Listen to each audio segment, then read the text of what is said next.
ನಮಸ್ಕಾರ, ಬೆಂಗಳೂರು ಫಸ್ಟ್ಗೆ ಸ್ವಾಗತ. ನಾನು ರಾಹುಲ್ ದಯಾನ್. ಮೊದಲಿಗೆ ಕ್ಷಣದ ಹೆಡ್ಲೈನ್ಸ್.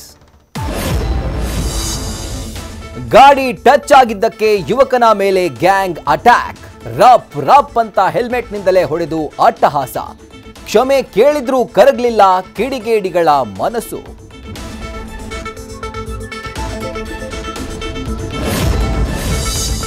ರನ್ಯಾ ರಾವ್ಗೆ ಶಾಕ್ ಕೊಟ್ಟ ಪತಿರಾಯ.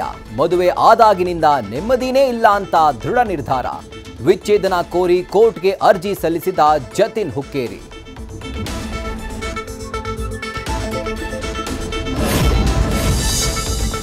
ನಕಲಿ ದಾಖಲೆ ಸೃಷ್ಟಿಸಿದ್ರು, ರೇರಾ ಅಗ್ರಿಮೆಂಟ್ ಅಂತ ನಂಬಿಸಿದ್ರು. ಫ್ಲಾಟ್ ಕಟ್ಸ್ಕೊಡೋದಾಗಿ 60 ಜನರಿಗೆ 50 ಕೋಟಿ ಪಡೆದ್ರು ಕಿಲಾಡಿಗಳು. ಫ್ಲಾಟೂ ಇಲ್ಲ, ಹಣವೂ ಇಲ್ಲದೆ ಹೂಡಿಕೆದಾರರು ಕಂಗಾಲು. ಕೆಸಿ ಜನರಲ್ ಆಸ್ಪತ್ರೆಯಲ್ಲಿ ರೋಗಿಗಳು ಸಿಬ್ಬಂದಿಯ ಪರದಾಟ.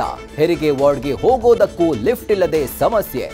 ನ್ಯೂಸ್ ಫಸ್ಟ್ ಪ್ರಶ್ನೆ ಮಾಡ್ತಿದ್ದಂತೆ ಲಿಫ್ಟ್ ಸರಿ ಮಾಡಿಸೋ ಭರವಸೆ ಕೊಟ್ಟ ಅಧೀಕ್ಷಕರು. ಬೇಸಿಗೆ ಅಂತ ಐಸ್ ಕ್ರೀಮ್ ತಿನ್ನೋ ಮುನ್ನ ಹುಷಾರ್. ದೇಹ ತಣ್ಣಗೆ ಮಾಡೋ ಐಸ್ ಕ್ರೀಮ್ನಲ್ಲಿ ಡಿಟರ್ಜೆಂಟ್ ಅಂಶ ಪತ್ತೆ. 97 ಅಂಗಡಿಗಳಿಗೆ ನೋಟಿಸ್ ಜಾರಿ ಮಾಡಿದ FSSAI.